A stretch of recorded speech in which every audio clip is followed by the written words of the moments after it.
Vous êtes à l'écoute de La Voix protestante, au micro Georges Quenon. Nous sommes très heureux de vous rejoindre pour cette nouvelle émission. Mardi prochain, le 20 novembre, ce sera la Journée internationale des droits de l'enfant. Aujourd'hui, l'on compte encore dans le monde plus de 150 millions d'enfants qui n'ont pas le droit de manger à leur faim, n'ont pas accès aux soins de santé ni à l'éducation. Dans nos émissions de novembre, nous allons à la rencontre des acteurs de terrain dans divers domaines. Aujourd'hui, nous rencontrerons Timothée Paton, qui a consacré sa vie aux enfants des rues dans plusieurs endroits de la planète. Avant de le rejoindre, en compagnie de Fabien Ruel, notre collaborateur, nous écoutons un extrait du Notre Père, chanté par le groupe Impact. Tendre Père, élevé sur la terre, sois glorifié, que ton ciel et ta volonté soient par nos vies révélées.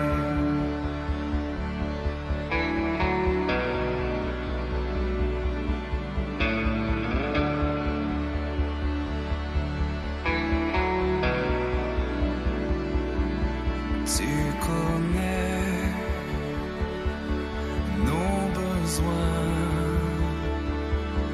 d'aujourd'hui et de demain. Tu soutiens nos vies par ta main. Toi, notre plus grand bien. Dans quelques jours sera célébrée la Journée internationale des droits de l'enfant. Ces droits collent littéralement à la peau de notre invité.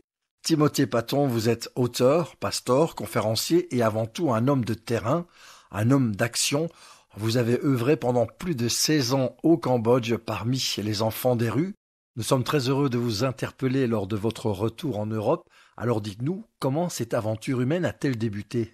Tout a commencé il y a une vingtaine d'années. Je habitais dans le nord de la France, à Amiens, et j'ai eu un fardeau. Et c'est souvent comme ça que ça commence. J'ai dit, bon, c'est peut-être juste comme un nuage dans le ciel, ça vient, ça part. Mais le fardeau est resté des semaines, des mois, pour un petit pays là-bas en Asie du Sud-Est, coincé entre le Vietnam et la Thaïlande. Et plus je pensais au Cambodge, plus je pensais à ceux qui vivaient à la rue, dans la capitale Phnom Penh, plus j'avais qu'une envie, c'est de préparer mes 2 valises et d'acheter un billet aller simple, Paris-Phnom Penh, et de décoller pour l'Asie du Sud-Est. J'imagine que lorsque vous avez posé vos valises pour la première fois, cela a été un dépaysement total. Qu'est-ce qui vous a attiré en quelque sorte ? Je suis passionné par les pays à l'autre bout du monde et surtout là où la misère est la plus grande. Quand je suis arrivé au Cambodge le 24 septembre 1999, je me disais, je vais faire comment ? Je ne connais pas l'Asie, je ne connais pas cette culture, je vais devoir apprendre une autre langue. Je me sentais terriblement faible, mais il y a un verset dans la Bible qui dit « Dieu se sert des choses faibles de ce monde pour confondre les fortes, comme pour surprendre les fortes. » Je n'ai pas fait des grandes études, j'ai été au lycée, aussitôt après le lycée, à Roubaix, dans le nord de la France, j'ai rejoint l'Armée du Salut, m'occuper des pauvres pendant 2 ans, puis je suis parti en Angleterre 2 ans pour faire des études de théologie, et j'avais qu'une envie, même après ces 2 années en Angleterre, j'ai dit, je ne veux même pas faire une 3e année, j'ai qu'une envie, c'est de quitter ma plage et de me rendre utile dans les eaux profondes. En l'occurrence ici, les eaux profondes, ce sont les enfants des rues. Pourquoi eux ? Peut-être parce qu'ils n'ont pas eu ce que mon frère et moi, nous avons eu en grandissant. On a grandi dans une famille formidable, mon père est pasteur. On ne pouvait pas avoir une meilleure enfance que celle qu'on a eue. Et quand j'ai réalisé qu'il y avait des millions d'enfants, il y en a 150 millions d'après l'UNICEF à travers le monde, qui n'ont pas eu le privilège que j'ai eu d'aller à l'école, d'aller à l'église, de manger à ma faim, d'avoir des amis, d'être en sécurité. Et je me suis dit, quelque part, c'est pas normal que je vive bien ici en France quand j'apprends qu'il y a peut-être jusqu'à 20 000 enfants qui dorment sur les trottoirs de Phnom Penh au Cambodge. C'est comme si c'est pas juste que je sois là quand eux là-bas vivent autrement. Et là, concrètement, le projet démarre dans une zone géographique particulière. Ce n'est tout de même pas n'importe où. On parle de la Smoky Mountain, c'est ces grandes montagnes qui fument 24 heures sur 24 où tout le monde vient déposer les déchets de la ville. Et j'ai dit, c'est là qu'on va ouvrir une maison d'accueil pour ces enfants, les petits chiffonniers. Sœur Emmanuelle au Caire les appelait les petits chiffonniers. Ils sont dans le monde entier, ces petits chiffonniers. Il y en a 20 000 dans les rues de Phnom Penh. Et j'ai dit, on va trouver une maison qu'on va baptiser le Pont de l'Espoir. Et on a trouvé ça à 500 mètres de la montagne fumante en bordure de Phnom Penh. Un lieu assez vivant, mais pas toujours dans le sens que l'on pourrait imaginer. Les enfants arrivaient avec leurs charrettes et récupèrent le long des routes tout ce qui peut être recyclé, du carton, du métal, des boîtes de conserve, des canettes. Ils vont gagner peut-être $1 par jour. Et par jour, ça veut dire 12 heures de travail intense dans les rues, sous la chaleur, dans la circulation. Et j'ai dit, on va ouvrir un centre pour que les enfants puissent souffler. Il y a une équipe bénévole et professionnelle sur place. On avait un médecin et ça a été une aventure formidable. Et de voir un enfant après l'autre traverser justement le pont vers une vie meilleure, ça valait le coup de tout quitter en France pour aller travailler en Asie du Sud-Est. Et quelle a été la réaction de ces enfants ? Comment se fait-il qu'eux veulent venir nous voir alors que nous, on a envie de quitter la misère du Cambodge et aller en France, aller en Amérique, aller en Australie. Et ils ne comprennent pas, parce que je crois en Dieu et je crois que Dieu appelle encore, comme Jésus, les premiers disciples, le long du rivage. Dieu appelle encore aujourd'hui. Et quand ils ont compris que c'était Dieu qui avait placé sur mon cœur ce fardeau pour les enfants des rues, pour les jeunes, pour les familles dans les rues, quelque part, ils ont compris un petit peu plus. Est-ce que vous êtes toujours en contact avec celles et ceux à qui vous avez donné une main d'association ? Des centaines d'enfants au cours de ces 18 années ont commencé une vie meilleure. Ça me fait toujours plaisir de recevoir un mail ou un coup de fil d'un jeune qui est marié, il a peut-être 25, 26 ans, il m'appelle et il me dit « Tu te souviens, il y a 15 ans, j'étais avec ma charrette à Phnom Penh à ramasser des ordures. Tu te souviens quand tu as décidé de nous parrainer pour qu'on cesse de travailler à la rue, qu'on retourne à l'école ?» Et ils sont reconnaissants. Pas tous, ce serait bien si tous pouvaient se souvenir qu'on est arrivé un jour dans leur vie, mais pour ceux qui nous écrivent, c'est un baume au cœur. J'ai l'assurance que tu me répondras.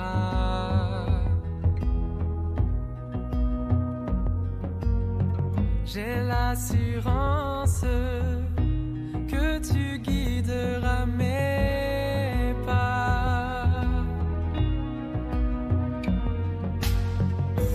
Tous mes rêves prendront vie en ton nom.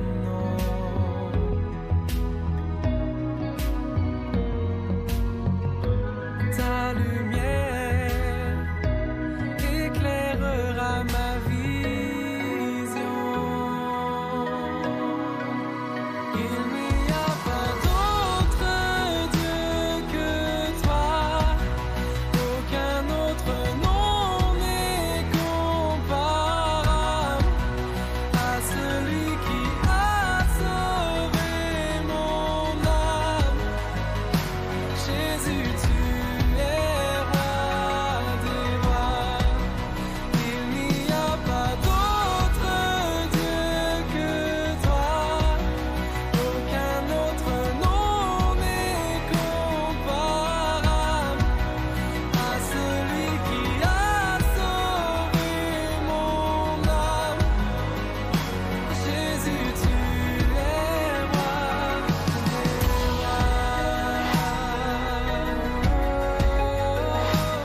des rois. Timothée Paton, votre cœur bat pour les enfants des rues du Cambodge. Où trouvez-vous votre inspiration ? L'inspiration, on la trouve aussi parmi les pauvres. Ils sont pauvres, mais ils ont des talents extraordinaires. Et j'ai découvert des pierres précieuses dans les bidonvilles de Phnom Penh. Pas à Saint-Tropez ou sur une plage en Floride ou à Deauville, mais dans les bidonvilles de Phnom Penh où même les Cambodgiens n'y vont pas, parce que c'est triste, c'est malheureux, c'est la misère la plus profonde. Mais dans ces endroits de misère, j'ai rencontré des gens formidables qui ont une joie de vivre et qui ont des talents. N'essayez pas d'avoir le talent du voisin. Dieu vous a donné une ADN, vous êtes qui vous êtes unique, vous êtes précieux aux yeux de Dieu. Qu'on soit doué pour la musique, qu'on soit doué pour la cuisine, qu'on soit doué pour aider les personnes âgées, on a tous des talents, soit on les garde sur la plage et on va être malheureux, ou soit on prend nos filets, nos talents, nos dons, ce qu'on sait faire et ce qu'on aime faire, et qu'on l'utilise pour être un bien pour l'humanité. Et moi, j'ai envie d'être un peu ce coach et dire aux jeunes et aux moins jeunes, aux pauvres et aux riches, aux croyants et aux incroyants, passez pas le reste de votre vie dans un vestiaire ou sur les gradins ou sur le banc de touche. Sur le banc de touche, on a les pieds sur le terrain, mais on n'est pas vraiment sur le terrain. Alors, il est temps pour toi, pour vous, de quitter le banc de touche et d'aller taper dans le ballon. Et lorsque l'on est actif comme vous au fin fond de la misère, est-ce que parfois on ne se sent pas un peu seul ?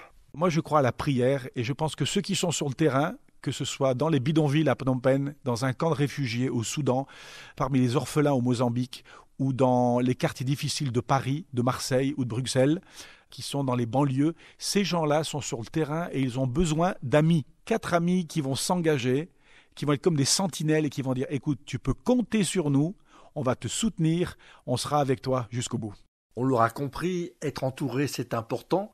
Est-ce qu'il y a dans votre vie, dans votre cheminement, dans votre action, l'une ou l'autre personnalité qui vous a plus particulièrement impacté, qui vous a poussé vers l'avant de par son exemple ? Il y a 2 femmes qui m'ont inspiré. Jackie Pullinger, c'est une Anglaise. Elle a travaillé parmi les drogués, la mafia chinoise, dans les quartiers les plus dangereux, et une femme seule dans un des quartiers les plus dangereux du monde. À l'heure d'aujourd'hui, elle y est encore. Je lui ai rendu visite à Hong Kong il y a quelques années. Et c'est une femme qui m'a beaucoup inspiré parce qu'elle n'a pas laissé les autres déterminer son avenir. Elle n'a pas laissé l'opinion des autres déterminer sa destinée. Et puis une autre femme, c'est Heidi Baker, avec son mari au Mozambique, où personne ne va. Même les touristes n'y vont pas. Et c'est là qu'elle a eu à cœur, avec son mari, de s'occuper d'orphelins. Et ils ont apporter l'espoir à des milliers d'orphelins, ouvert de nombreuses églises au Mozambique et dans d'autres pays d'Afrique. Et c'est une femme que j'ai rencontrée à plusieurs reprises, qui m'a beaucoup inspiré et qui m'encourage à continuer. Ils ont déplacé les montagnes. Et ils continuent de les déplacer, pas par la religion. La religion écrase les gens, la foi libère les gens. Et si c'était à refaire ? Si c'est à refaire, je le referai. C'est sur ces paroles positives que l'on va se quitter. Timothée Paton, merci d'avoir été notre invité et bonne continuation. Au revoir. Même si pour moi tu devais t'abaisser pour porter ma vie et tout réconcilier, me montrer le Père qui m'a tant aimé, je sais que pour moi tu l'as fait. Je sais que pour moi tu l'as fait. Même si tu devais quitter toute gloire, venir t'incarner, épouser notre histoire, au cœur de chaque homme déposer l'espoir. Je sais que pour moi tu l'as fait. Je sais que pour moi tu l'as fait. Car mon Dieu tient toujours ses promesses. Vous pouvez obtenir le texte du dialogue de ce soir sur simple demande adressée à la radio-télévision protestante rue Brognier 44 à 1070 Bruxelles. Vous avez aussi la possibilité de consulter notre site www.aprt.be, d'y retrouver les programmes de nos émissions ainsi que nos émissions tant télévisées que radiophoniques. Ce dimanche 25 novembre, sur la 2 en télévision, à 10h sera diffusé le culte à partir de l'église évangélique rue du Moniteur à Bruxelles. C'était La Voix protestante, je vous souhaite une très belle soirée sur la première et vous fixe rendez-vous à samedi prochain. Pour essuyer toutes larmes et tous sanglots, je sais que pour moi tu l'as fait. Je sais que pour moi tu l'as fait.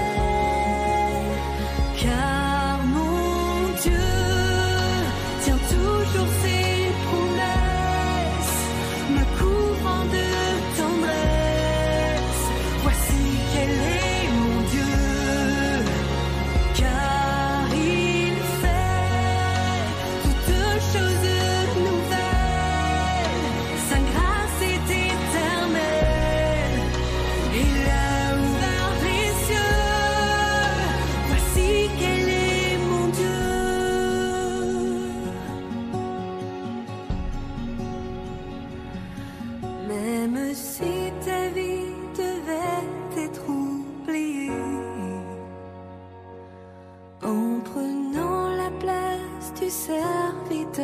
cacher pour que je revive dans ta fidélité. Je sais que pour moi tu l'as fait. Je sais que pour moi tu